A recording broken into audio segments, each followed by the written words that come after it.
മനുഷ്യ ശരീരത്തിലെ അത്ഭുതകരമായ പ്രവർത്തനശേഷിയുള്ള ആന്തരികാവയവങ്ങളാണ് വൃക്കകൾ. വൃക്കകളുടെ പ്രവർത്തനം പകുതിയിലധികം നഷ്ടപ്പെട്ടതിന് ശേഷം മാത്രമേ രോഗലക്ഷണങ്ങൾ പുറത്തു കാണുകയുള്ളൂ. ഇതുതന്നെയാണ് ഭൂരിഭാഗം വൃക്കരോഗങ്ങളും സങ്കീർണമാവാനുള്ള കാരണവും. പലരുടെയും ധാരണ കാലിൽ നീര് വന്നാൽ കിഡ്നിക്ക് എന്തോ തകരാറുണ്ട് എന്നുള്ളതാണ്. സത്യമാണ്, കാലിൽ നീരുണ്ടെങ്കിൽ കിഡ്നിയുടെ അസുഖം ഉണ്ടോ ഇല്ലയോ എന്ന് നമ്മൾ നിർണ്ണയിക്കണം എന്നുള്ളത് ശരിയാണ്, ടെസ്റ്റ് ചെയ്ത് നോക്കണം. പക്ഷെ നീര് ഇല്ല എന്നുള്ളത് കൊണ്ട് കിഡ്നീൻ്റെ അസുഖം ഇല്ല എന്നുള്ളൊരു തെറ്റിദ്ധാരണ വരരുത്. മൂത്രത്തിൻ്റെ അളവ് രണ്ട് തോതിലും കാണാം, രണ്ട് സൈഡിൽ നിന്നും കാണാം. അതായത് ചിലർക്ക് വൃക്കരോഗങ്ങൾ വരുന്ന സമയത്ത് മൂത്രത്തിൻ്റെ അളവ് കുറയാറുണ്ട്, ചിലർക്ക് മൂത്രത്തിൻ്റെ അളവ് കൂടുന്നതും കാണാറുണ്ട്. അമിതമായ മൂത്രത്തിൻ്റെ അളവും കിഡ്നി ഡിസീസിൻ്റെ ഒരു ലക്ഷണമായിട്ട് നമ്മൾ മനസ്സിലാക്കണം. പ്രത്യേകിച്ച് രാത്രിയിൽ കൂടുതലായിട്ട് മൂത്രമൊഴിക്കുന്നത് 45-50 വയസ്സിന് ശേഷമുള്ള ആളുകളിൽ രാത്രിയിൽ മൂത്രത്തിൻ്റെ അളവ് കൂടുതലായിരിക്കും. പക്ഷേ 50 വയസ്സിന് മുന്നേ തന്നെ രാത്രിയിൽ 2-3 പ്രാവശ്യം മൂത്രമൊഴിക്കുന്നത് നോക്ടൂറിയ എന്ന് പറയും, നോക്ടേണൽ യൂറിൻ ഔട്ട്പുട്ട്. അപ്പോൾ അത് കൂടുതലാണെങ്കിൽ അതൊരു കിഡ്നി ഡിസീസിൻ്റെ ലക്ഷണമാണ്. പിന്നെ വരുന്ന സിംറ്റംസ് വിശപ്പില്ലായ്മയാണ്. വിശപ്പില്ലായ്മ, ശരീരം മെലിയുക, ഛർദി വരിക, ഭക്ഷണത്തിലുള്ള താല്പര്യം തീരെ പോവുക, ഭക്ഷണം കാണുമ്പോൾ ഛർദ്ദിക്കാൻ വരിക, ഇതൊക്കെ കിഡ്നി ഡിസീസിൻ്റെ വൃക്കരോഗങ്ങളുടെ ലക്ഷണമാണ്. പക്ഷേ ഈ ഒരു സ്റ്റേജിലേക്ക് കാര്യങ്ങൾ കടക്കുമ്പോൾ, വിശപ്പില്ലായ്മയും ഛർദിയൊക്കെ കടക്കുമ്പോൾ കിഡ്നി ഡിസീസിൻ്റെ അളവ് വല്ലാതെ കൂടുതലായിട്ടുണ്ട്. ലേറ്റർ സ്റ്റേജസിലേക്കാണ് രോഗം കടന്നു ചെന്നിരിക്കുന്നത് എന്നുള്ളതിൻ്റെ ഒരു ലക്ഷണമാണ് വിശപ്പില്ലായ്മയും ഭക്ഷണത്തിൽ താല്പര്യക്കുറവും ഛർദിയുമൊക്കെ. ലോകത്ത് 10-ൽ ഒരാൾക്ക് ഏതെങ്കിലും തരത്തിലുള്ള വൃക്കരോഗ ഭീഷണി ഉള്ളതായാണ് ലോകാരോഗ്യ സംഘടനയുടെ കണക്കുകൾ പറയുന്നത്. എന്നാൽ അതിന് സമാനമോ അതിൽ കൂടുതലോ ആണ് നമ്മുടെ കേരളത്തിലെ സ്ഥിതി. നവജാത ശിശുക്കൾ മുതൽ വൃദ്ധർ വരെ ഏത് പ്രായക്കാർക്കും വൃക്കരോഗങ്ങൾ ബാധിക്കാം. പ്രായത്തിനനുസരിച്ച് രോഗങ്ങളുടെ സ്വഭാവത്തിന് മാറ്റമുണ്ട്. ഓരോ പ്രായക്കാരിലും വിവിധതരം രോഗങ്ങളാണ് വൃക്കകളെ ബാധിക്കാറുള്ളത്.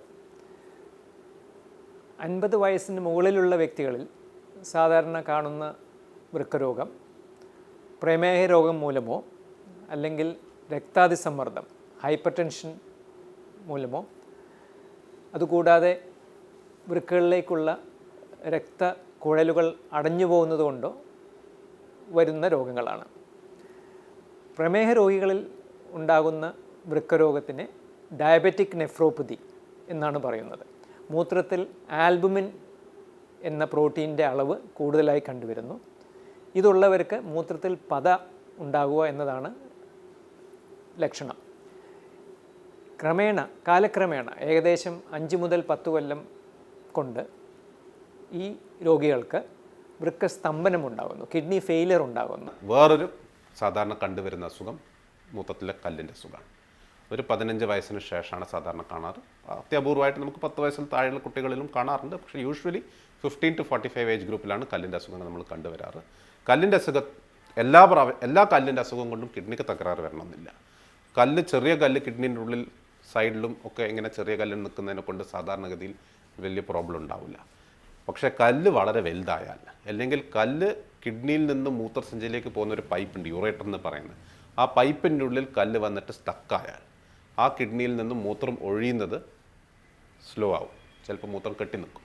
അങ്ങനെ മൂത്രം കെട്ടി നിൽക്കുന്ന സമയത്ത് 6 മുതൽ 8 ആഴ്ചയും കൂടുതൽ നേരം ഡ്യൂറേഷൻ ഈ മൂത്രം കെട്ടി നിന്ന് കഴിഞ്ഞാൽ ആ കിഡ്നി വീങ്ങിയിട്ട് ഫ്യൂച്ചറിൽ ആ കിഡ്നിയുടെ പ്രവർത്തനത്തിന് അത് ബാധിക്കാം. അതുപോലെ 2 സൈഡിലും മൂത്രം കെട്ടി നിന്നാൽ ലോങ് ടേമിൽ 2 കിഡ്നിക്കും തകരാറ് വരാം.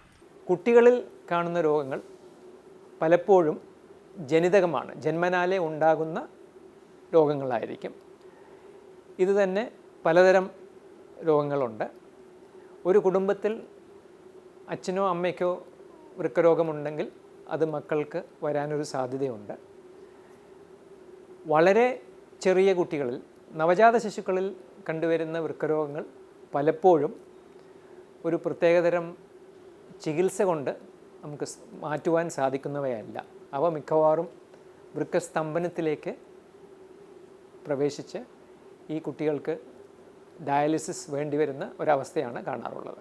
രണ്ടാമത്തത് നമ്മൾ 10 വയസ്സ് മുതൽ 30 വയസ്സ് വരെയുള്ള ആ ഏജ് ഗ്രൂപ്പ്, അതായത് നമ്മൾ older children and young adults, ആ ഗ്രൂപ്പിലേക്ക് നമ്മൾ കടക്കുകയാണെങ്കിൽ ഈ പറഞ്ഞ അതേ അസുഖങ്ങളാണ് ഈ ഏജ് ഗ്രൂപ്പിലും വരുന്നത്. പക്ഷേ അത് കൂടാതെ ഈ ഏജ് ഗ്രൂപ്പിൽ കോമൺ ആയിട്ട് കണ്ടുവരുന്ന ഒരു അസുഖം IgA നെഫ്രോപ്പതി എന്ന് പറഞ്ഞൊരു അസുഖമുണ്ട്. അത് നമ്മളെ നാട്ടിൽ ഏഷ്യ ഭൂഖണ്ഡത്തിൽ ഇന്ത്യയിലും ജപ്പാൻ, ചൈന ഈ ഭാഗങ്ങളിലാണ് വളരെ കൂടുതലായിട്ട് കാണപ്പെടുന്നത്. ഈ അസുഖത്തിൻ്റെ ഒരു പ്രത്യേകത എന്താണെന്ന് വെച്ചാൽ മൂത്രമൊഴിക്കുന്ന സമയത്ത് രക്തത്തിൻ്റെ അംശം മൂത്രത്തിൽ കാണാമെന്നുള്ളതാണ്. വേദനയില്ലാതെ മൂത്രമൊഴിക്കുന്ന സമയത്ത് രക്തം മൂത്രത്തിൽ പോവുക. ഇത് പ്രത്യേകിച്ച് വരുന്നത് ഒരു 30 വയസ്സിൽ താഴെയുള്ള ആളുകളിലാണ്.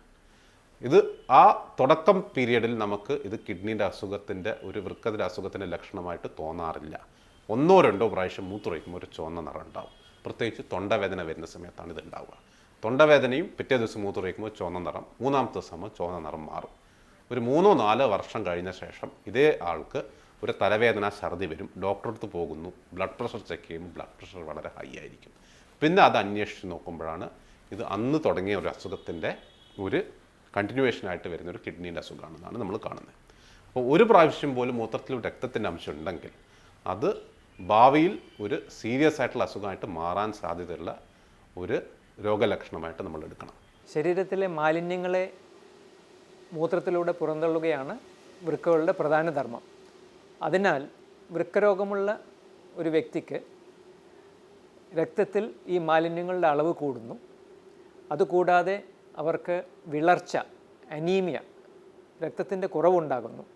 ഈ 2 കാരണങ്ങൾ കൊണ്ട് വൃക്കരോഗമുള്ള വ്യക്തികൾക്ക് പലപ്പോഴും കലശലായ ക്ഷീണം അനുഭവപ്പെടാറുണ്ട്. ഈ വിളർച്ചയ്ക്ക് അല്ലെങ്കിൽ ക്ഷീണത്തിനുള്ള കാരണം രക്തവും മൂത്രവും പരിശോധിച്ചാൽ നമുക്ക് നിർണ്ണയിക്കുവാൻ സാധ്യമാണ്.